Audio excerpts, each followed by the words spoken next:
All right, guys, how's it going? Well, I've been to the cafe and I have reviewed today's Spanish football dailies for you. There is more reporting concerning this man, Luis Díaz. This is the actual article that I'm going to go over with you. It's in Sport, which is a pro-Barcelona newspaper, very close to Deco and Laporta, the key players, suits, if you like, at Barcelona. Laporta's been vocal this week. TV interviews, things like that about transfers and intentions, and that's why we're seeing Luis Díaz being reported again. As you know, I spoke about him for months on here.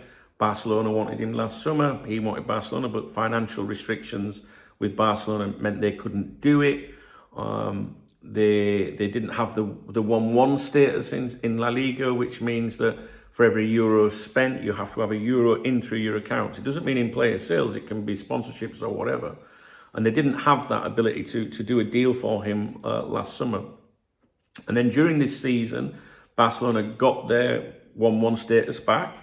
And I said, well, we're going to start seeing him mentioned again. But then they were busted for fiddling. I'm sorry, there was an oversight on their accounts of 100 million euros. So Barcelona's accounts said that they'd had 100 million euros in, but they actually hadn't, right? So because of that, they were stripped of their 1-1 status, and they're now on what's called a 1-4 status, which basically means if they want to sign him now for, say, 60, 70 million euros or something, they have to get about 175 million euros in, whereas on the 1-1 status, if you're spending 70, you need 70. So it's a lot more difficult for them to do business at the moment.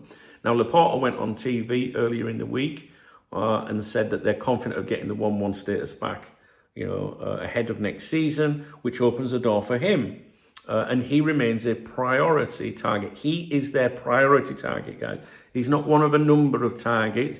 It's not one they are considering. He is the primary target.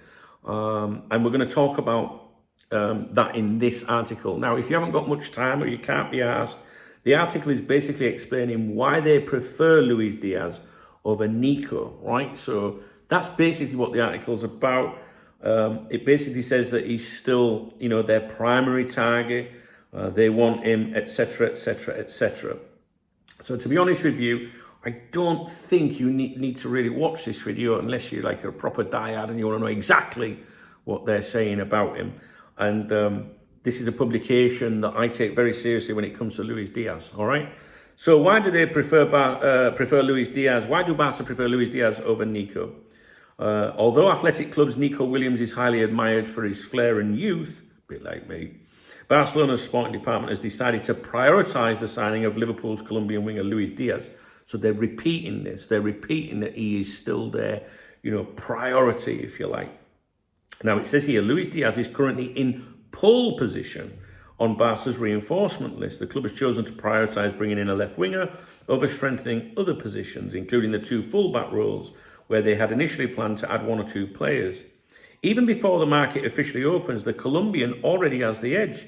He's overtaken Nico Williams in the preferences of Deco, Barcelona's sporting director, and the new manager, Hansi Flick. And this is a message that last summer, there was a lot of should they go for Williams? Should they go for Díaz?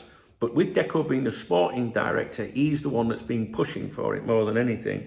And now, if you believe this article, they're excluding Williams altogether. It says here, it doesn't mean that Nico Williams isn't highly rated. Quite the opposite. He has strong backing within the club, right? Remember, he was considered last summer. He gets on extremely well with Barca's Spanish internationals, sharing the Spain dressing room with many of them, has a close friendship with Yamal, a bond that goes beyond football. And if he were to join, there's no doubt the treble-winning squad, I think they said squad, Rafa Benitez squad, for sure, would welcome him with open arms. Now, it says Nico's clause is not a barrier, right? And it says his release clause is still set at 58 million euros, which Barca would have to pay in full. Think about what I said, 1-4 rule. Think how much money they'd have to get in to make that happen. But I'm sure it's at the end of June that it gets reassessed. I think they'll get that 1-1 back. Just want to point out that 100 million, the mistake in the accounting, they then responded and said, oh, it's because they were late paying us, right? So in theory, they've got this money coming in, or it might have come in, right? So they'd have to pay 58 million euros. Athletic have made it clear they won't lower the price, at least not for Barcelona. This amount is still more accessible than the 85 million pounds, which is 98 million euros, valuation Liverpool have placed on Luis Díaz. So what do you think? I don't think that sounds accurate to me. It might sound like wishful thinking, but I'm not sure. That sounds a little bit. I'm not quite sure that journal's in the loop with that valuation. Who knows? Maybe I'm wrong, but it's certainly a lot higher than I've seen previously mentioned when Barcelona was sniffing around him. But I'm speculating. I don't know, guys. Liverpool have already presented Díaz with a contract renewal offer, but he has yet to respond, and he won't respond.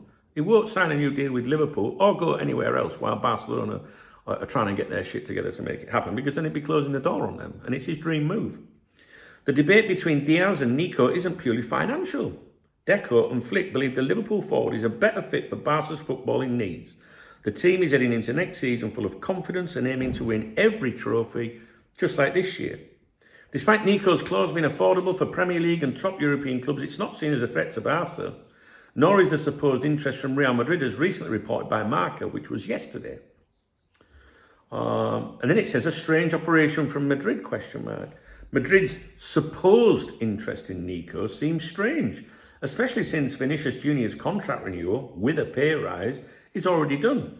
Nico would essentially occupy the same space on the pitch as Vinicius. It's hard to imagine the Basque winger agreeing to be pushed out to the right, like Rodrigo has been since joining Madrid. Barca, meanwhile, appear to have moved on. That was the clear message from club president Joan Laporta during a lengthy interview with TV3 on Monday, which is what set all this off again.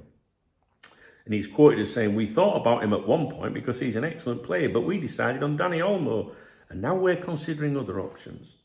There's no ambiguity there. Barca's interest in Luis Díaz is both a footballing and structural decision. His maturity, 28 years of age compared to Nico's 22, is seen as a major plus in a squad full of precocious talent. Kabasi, Lamine, Marc Bernal, Casado, Balde, etc. I don't know about you, but I'd rather have a 22-year-old Nico than a 28-year-old Luis Díaz, just saying. Anyway, after what has arguably been his best season at Anfield, the feeling is that Díaz can immediately become a difference maker at Barca, someone with wisdom and experience to guide the team through high-pressure moments in big games. So basically the article is, again, just repeating what you guys will know if you follow my content. They're still interested. They still want him. There are financial limitations on Barca, as we know, but maybe they will get that resolved in the summer. I think Liverpool will sell him. I think they've wanted to sell him since last summer, although that was denied through the Liverpool clique of journalists. They're not very important journalists. But I do think that Liverpool were looking at selling him and Nunes to get a decent bit of cash together, to invest this summer, as player outgoings on top of what should be available anyway. So I think Liverpool, what would Liverpool do? £85 million at his age? Yeah, I don't believe that they'd get £85 million for him, but maybe I'm wrong. All right, guys. Anyway, he's not going to. I can't see Díaz agreeing anything with Liverpool anytime soon.